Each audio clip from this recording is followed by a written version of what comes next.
a unique place where young economists meet the big names of economic thought. This is the Iseo Summer School, which every year, in the last week of June, gathers graduate students coming from the most important universities from all over the world. I think the iseo Summer School is just marvelous. The students are so energetic and so enthusiastic and have come with a good base of economics, and it's just a delight. This is my second opportunity, and I've enjoyed it tremendously. Well, it's interesting when you look at different countries. Italy kind of stands out in that the social system, the mandatory system, provides a very substantial retirement and takes, of course, a substantial amount before retirement. But it's really quite different from other countries in Europe and from the U.S. and Japan and some others. So the question is, in some sense, it would be possible to continue to take large amounts out of people's wages to provide generous benefits when they retire. But it's striking that most other countries have lower levels of benefits than Italy does. And so I guess the question would be, why would Italy want to do something that's radically different from other countries? And of course now all the systems are under pressure. So, well, in some sense, while all of these systems you pay in while you work and you take out after you retire, if you think about what goes on in a given year, the current young people are paying in and the older retired people are taking out. So there's a transfer. If you think about the pie of goods and services, a portion goes to the younger people and a portion goes to the older. And what we do know is in virtually every country, the proportion of older people will be increasing because of the demographics, lower fertility rates, higher longevity. And so that's a challenge for all countries. And it's just that Italy sort of stands out in that it has such a generous social program. It was a real seminar. It was much more than an ordinary lecture because the students participated as much as I did.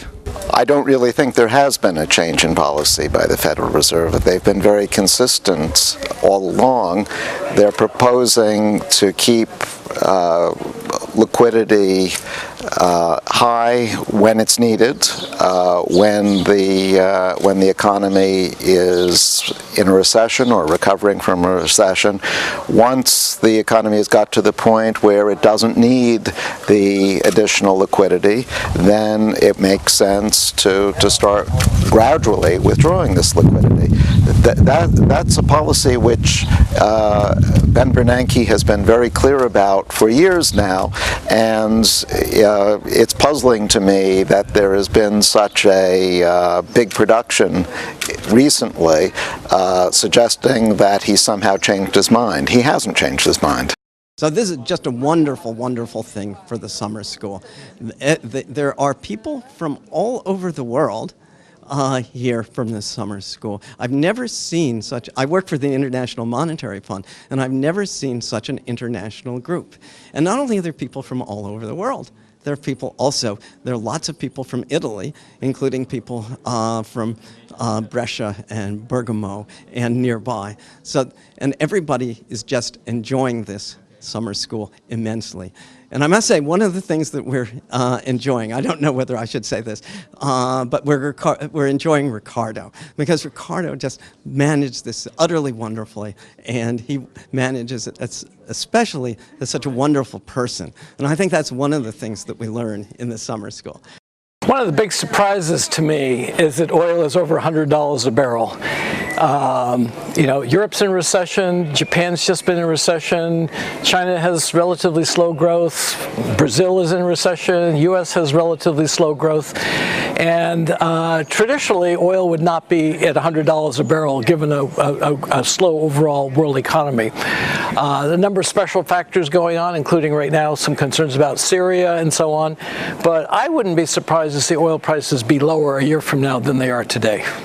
Oil has basically, high-priced oil has been a tax on the world economic system for the last 5 years. Ever since 2008, as we've had $100 oil, it's been depressing real incomes in Europe, in North America, and around the world. And so a decrease of oil prices would basically be like a bit of a tax holiday for European consumers, European households, American households, and it would tend to give a boost to real disposable income and would tend to give a boost to real economic growth.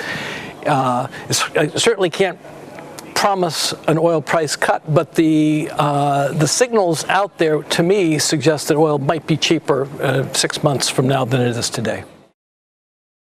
A unique place where young economists meet the big names of economic thought. This is the ISEO Summer School, which every year, in the last week of June, gathers graduate students coming from the most important universities from all over the world.